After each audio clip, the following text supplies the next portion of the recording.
Welcome. Trauma is my jam, and by that I mean I help you understand what your body is doing. Let's make sense of it together. Hello, friends, and welcome back to From Trauma to Triumph. Today, we are going to be talking about why your brain goes blank in conflict.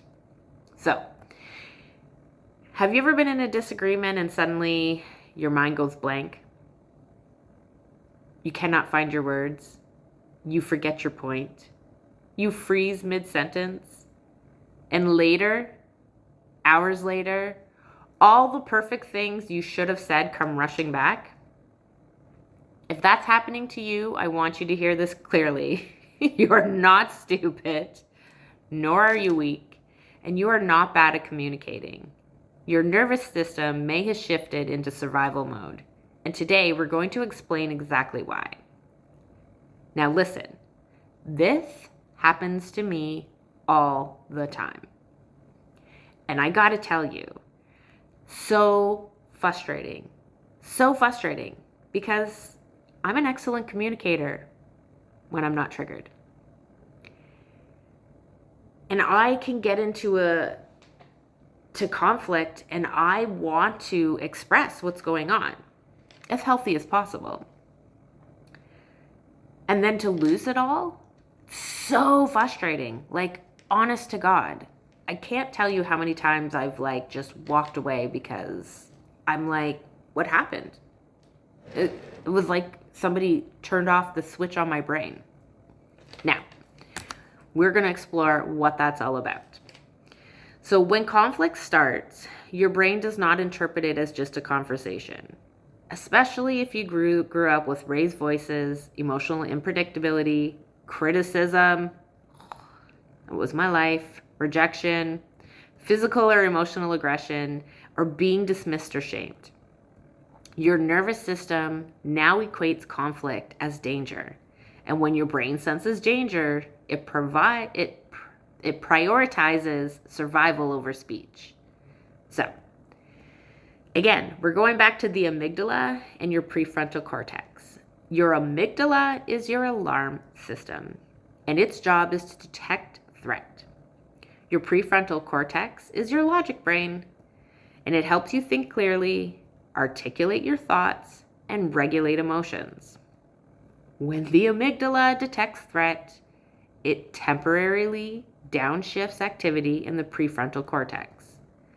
This is referred to as amygdala hijack. Your thinking essentially does go offline. So that whole feeling like the switch goes off in my head is true. It's literally happening in real life. And then the survival brain takes over.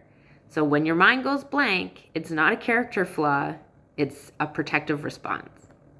Now, again, we know fight and flight, and we're learning more about freeze. Many trauma survivors lean toward freeze, to be totally honest. That's freeze looks like brain fog, losing words, disassociation, numbness, people pleasing, and shutting down. Your body might get still, your voice might get quieter, your chest may tighten, and your thoughts slow or disappear. Freeze is your nervous system saying, if I become small and still, maybe I'll be safe. Now, you may notice this response more with authority figures, partners, family members, anyone who reminds your body of past dynamics. Your adult brain may know that you are safe, but your nervous system operates on pattern recognition. So if the tone, posture, volume, or facial expression resembles something from your past that was not safe, your body reacts before you can consciously decide to. This is what we call implicit memory. Your body remembers even when your mind does not. Now, I often see this in trauma survivors, including myself. I can be brilliant, articulate, and emotionally intelligent. I am a pretty well-rounded, smart, articulate, and emotionally intelligent person who sometimes cannot form a sentence in a tense moment. And then later, alone in the car or in the shower or at night when I'm trying to go to bed, everything that I wanted to say or should have said comes flooding back. And oftentimes, so comes the shame. Because I think, why didn't I say that? Why did I shut down? What the hell is wrong with me? Here's the thing. Nothing is wrong with me or you. Our systems have learned to adapt to survive something. And now we need to teach our system that we can learn that we are safe in this moment. You do not fix this by forcing yourself to speak faster. What you do is you have to allow yourself permission to regulate first. So, the next time you find yourself in some sort of conflict, I would like to suggest that you take a moment and you try slowing your exhale, pressing your feet firmly into the ground, or grabbing a physical object. Because again, the pressing your feet into the floor or holding on to a physical object is grounding. It's bringing you into the present moment and reminding your body that I'm safe and I'm connected and I'm here. Then, gently press your tongue to the roof of your mouth. Again, this is a pressure point. And say, I need a minute to think. That sentence alone can be incredibly empowering. And remember, you are allowed to pause, and you are allowed to gather your thoughts. You are allowed to protect your nervous system. And outside of conflict, building capacity matters. Now, other ways that you build capacity is to do somatic work. Right? It's about breath work. It's about returning to your body. Trauma therapy is always highly recommended because, again, in order to heal from your trauma, you need support and you need connection. Breath work is amazing because it actually tells the centers in your body, your vagus nerve, your parasympathetic systems, that we're okay. And it actually sends out different messaging throughout your entire body for like the physical stuff you feel going on, that tension, that stress. It tells your body, relax, let that muscle go. Slows down your heart rate, right? It triggers different areas of your brain to start pulling on that logic, prefrontal cortex, the area of your brain where your communication lies. And practicing safe disagreement in low stakes situations. So again, that looks like you and your partner or your best friend have a different opinion on anything, really. Something that isn't overly meaningful. A coworker shirt. Your friend likes the shirt, but it's not your style. It's okay to have that low-key discussion about, yeah, I could see why you might like it, but personally, I'm not into the coloring of it, or whatever it is. When you allow yourself to practice having safe disagreement, it triggers and makes new patterns. And it teaches your nervous system over time that conflict does not equal danger. And your words are easier to stay online. Remember, when your brain goes blank in conflict, the issue is not about your communication skills. It is nervous system capacity. And so we're going to look at a few tools that actually increase our capacity. And capacity means that your body feels activation without flipping fully into survival mode. So number one is somatic work. That is body-based healing. And it matters because trauma is stored in the body. It's not just memories, but it's stored as sensations, muscle tension, breathing patterns, and nervous system reflexes. If conflict triggers freeze, your body learns that speaking equals danger. So somatic work teaches the body, I can feel activated and still safe. It can build tolerance for sensation without collapse. So, a few examples of some somatic exercises. So, pressing your feet into the floor during a difficult conversation, placing one hand on your chest and one on your stomach while breathing slowly, gently rocking or swaying when feeling frozen, and practicing noticing sensations without judging them. So again, this is about coming back into your body. This rewires your freeze reflex because you are staying present in your body while feeling activation. Over time, your brain stops equating activation with threat. Now, trauma therapy is all about getting down to the root.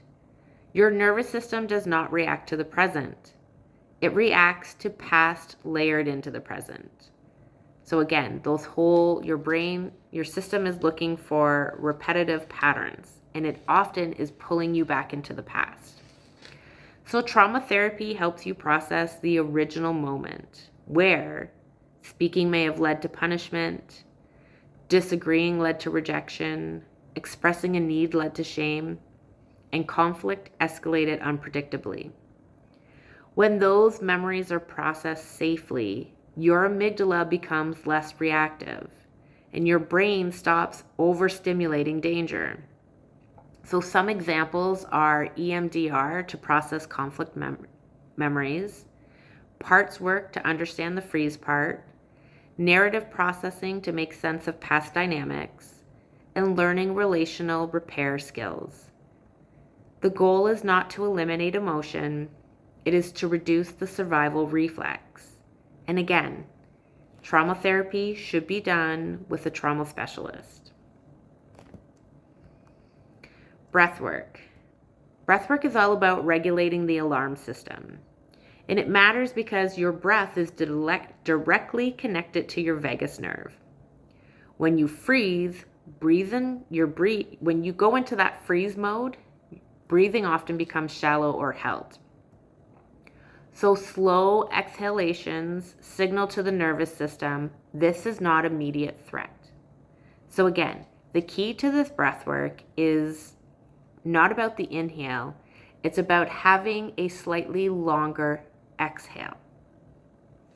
So what this breathing does is it brings your prefrontal cortex, your logic center of your brain, the rational reasoning center of your brain, your communication center of your brain back online. And you need your prefrontal cortex in order to find words. Now, one of the breath works that is easy for people to remember that I often recommend is to do the 4-6. So inhale for the count of 4 and an exhale for the count of 6. Now, again, the key to this is not about the numbers, not about how many seconds either of the breath cycle is, but it's about making sure that the exhale cycle is slightly longer than the inhale. The other thing about breath work is the more you practice it, so I always recommend to everybody if they can find one time a day where they can practice doing a breathwork style. Not only are you helping to learn your system to calm in that moment and keeping that a tool, like, oh, body's recognizing that every day I can calm and I have this moment of like relaxation where I'm not activated. But here's the thing, the more you practice the tool, the easier it is to pick it up when you need it. Because again, when you are activated and you feel unsafe, it starts shutting down the logic and rational side of your brain. So it's harder to pull those tools out. So the more you practice those tools, the more your body will learn that when I'm in this state that I can pull this tool out because it works. So it becomes that automatic response that you reach for.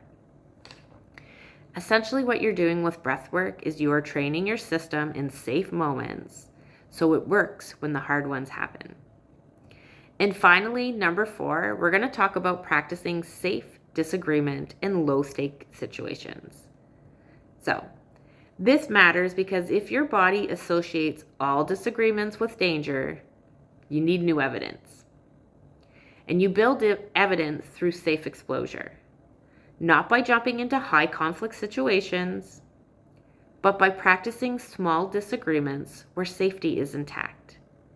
This teaches your nervous system that disagreements do not automatically equate abandonment or harm.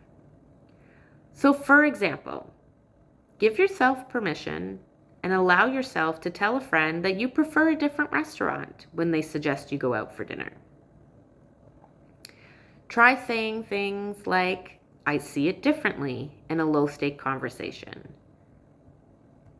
Express a mild boundary like, "I actually need to leave at 8.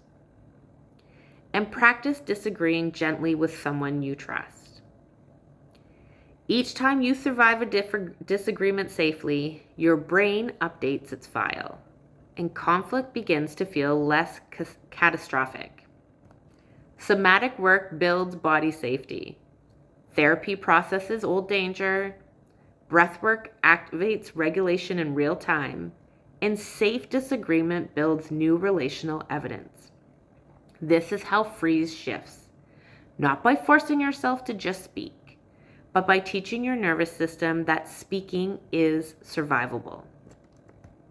Now, remember, this, like any healing, is a process, and there's little steps at a time, and there's steps backwards. And as I say that, I want to remind you that if you find yourself in a situation where your brain goes blank during conflict, know that that's okay. And instead of asking yourself later, "Why do I shut down?" try asking yourself, "What did my body learn about conflict?" That question brings compassion instead of shame. And with compassion, we can start to rewire. Now, if this resonated with you, remember, it's not about communication skills. What it's about is nervous system safety. And your system is simply protecting you. Allow it, give it space, and know that with time and practice, you've got this. Just being here today and watching this video is the first step to rewiring and building new repetitive responses in your body. Well, folks, that is it for today.